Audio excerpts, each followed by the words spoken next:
For decades, Billy Bob Thornton has played lovable jerks in films like Bad Santa and TV shows like Landman, but off-screen his life has had its challenges.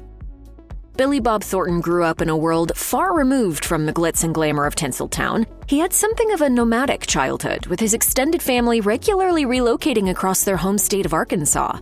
We were pretty poor. We all lived at my grandmother's house. It was also an upbringing where food wasn't always guaranteed to be on the table. For this reason, Thornton often had to rely on what his grandfather shot in the woods for his daily sustenance. He told the Wall Street Journal, "We had no money, so my grandmother's house was a place of aunts, uncles, cousins, a lot of us living together. We didn't have electricity or running water, just a well. I read by a coal oil lantern."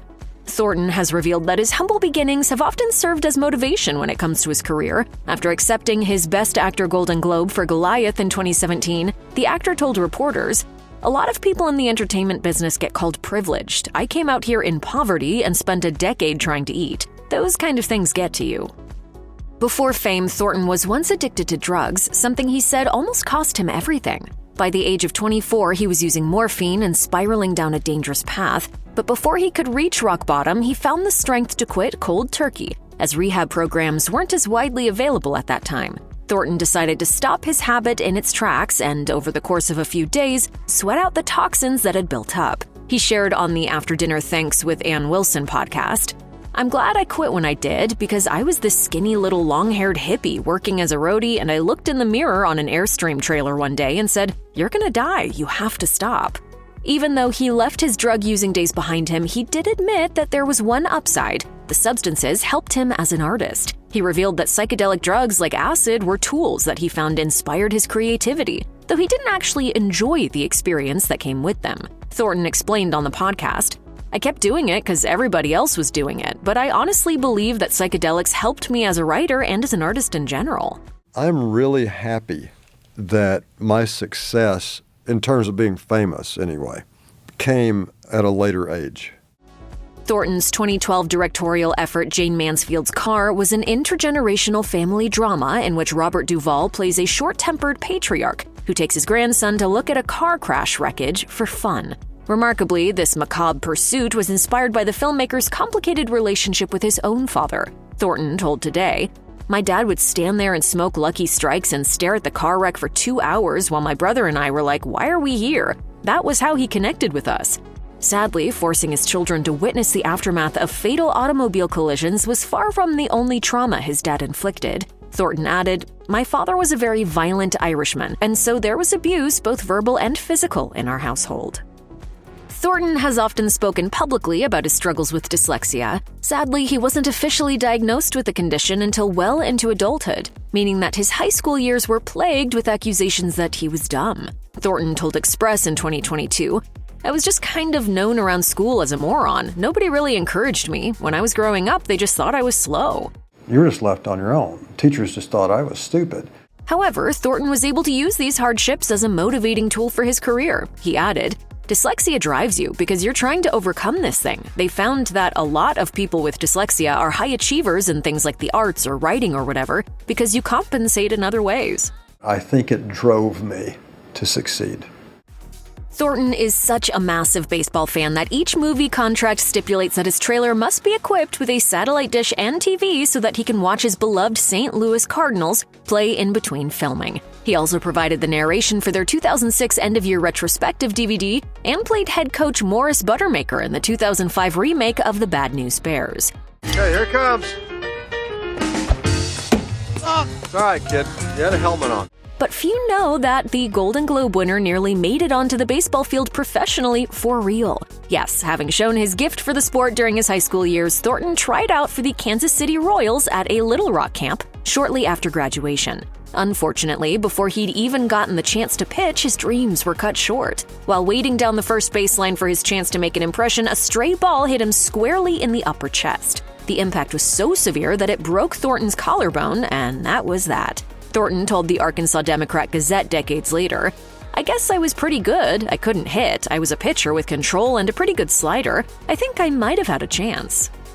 In 2011, Thornton's eldest daughter, Amanda Brumfield, was given a 20-year jail sentence after being found guilty of first-degree aggravated manslaughter in the death of a 1-year-old girl in her care. Olivia Madison Garcia, whose mother was a close friend of Brumfield's, had suffered a fatal fracture to her skull and bleeding to her brain while being looked after by Brumfield. Brumfield, who is Thornton's estranged eldest daughter from his first marriage to Melissa Lee Gatlin, was freed in 2020. The Innocence Project of Florida had pushed for an early release after claiming that she had been wrongfully convicted via factually incorrect evidence. Instead, she was granted her freedom through a plea deal for early release, which required her to stop claiming her innocence. In 2000, Thornton was admitted to Los Angeles' Cedars-Sinai Hospital for what his rep claimed was a viral infection. The tabloids, however, claimed it was a heart attack. There were also rumors that his condition may have been influenced by an unconventional diet. Indeed, gossip persisted that Thornton had fallen ill due to an orange-only meal plan, which meant that he ate little more than pumpkins, oranges, and carrots. However, Thornton's publicist refuted the allegations, telling ABC News, "I've personally seen him eat a salad, watermelon, and even chicken." This wasn't the first time, though, that the actor's diet had been called into question. While trying to make it in Hollywood, a poverty-stricken Thornton ended up needing medical treatment due to his diet. Unable to afford anything but potatoes, the future Oscar winner ended up suffering from heart failure caused by malnutrition, he told the Tampa Bay Times. "It was terrible. If I had known how far away I really was, I would have never left home." Thornton has also admitted to once developing an eating disorder. While filming the 1997 thriller U-Turn, he lost 59 pounds, eating little more than canned tuna and Twizzlers. Thornton has been more than happy to discuss his battles with OCD over the years, and there's been plenty to talk about. When NBC News asked in 2004 how it affects him on a daily basis, Thornton explained that he's often left exhausted. He told the outlet, "You're constantly doing mathematics in your head. Certain numbers represent certain people, and I can't use that number in a certain circumstance, and then I have to use it in another circumstance." The actor also revealed that he hadn't sought any professional help, a fact he reiterated while detailing his many phobias in an interview with The Independent that same year. Komodo dragons, French antiques, and real silver were just a few of the niche fears Thornton admitted to. He said, "I just don't like old stuff. I'm creeped out by it, and I have no explanation why." I mean, I'm notoriously like this eccentric guy with all these phobias. I'm really a pretty average guy. 2003 was a particularly difficult year for Thornton because 3 of his close friends died in quick succession. The actor told the Herald Times at the time, "It sure does bring it all home to you, because when we were 25, we didn't think about this kind of stuff. Now it's like your friends are dropping like flies all around you. It's right in your face." First off, the great Warren Zevon of Werewolves of London fame, whose final studio effort, The Wind, Thornton had worked on, died from mesothelioma. Thornton recalled about their introduction in the late 1980s. "It was just so fantastic to meet somebody else who had obsessive-compulsive disorder, because he saw me taking my mail out, putting it back in, taking it out, and locking it twice, and he said, 'So you got that too, huh?'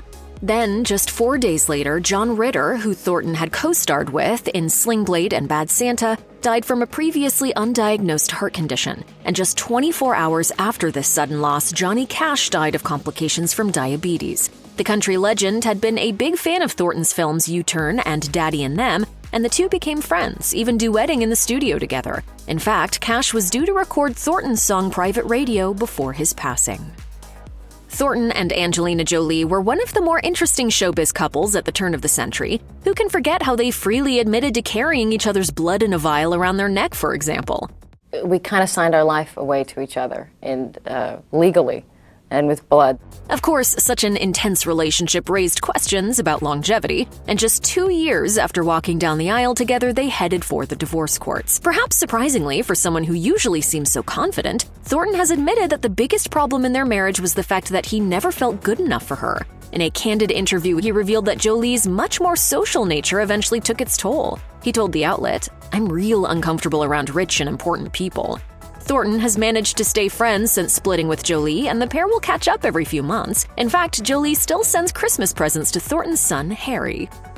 So you know what they say, 6th time's a charm. That's right. After marrying and then divorcing 5 different women, Thornton finally looks to have found the one in the form of Connie England. The pair have been happily wed since 2014, a feat even more impressive when you learn that makeup effects artist England first met Thornton at his lowest ebb. While appearing on the Drew Barrymore show in 2024, the Oscar winner revealed that the pair first connected on the set of 2003's festive classic Bad Santa. He told Barrymore, I needed somebody to meet me because I was going through kind of a lost weekend, you know what I mean? Thornton didn't go into too much detail about this lost weekend, although he has revealed that he was regularly inebriated while filming the festive classic. He went on to add, "We were together within probably a couple of months maybe. Yeah, she kind of dug me out of the gutter, which was awesome. We've been together longer than if you totaled up all the other 5 marriages."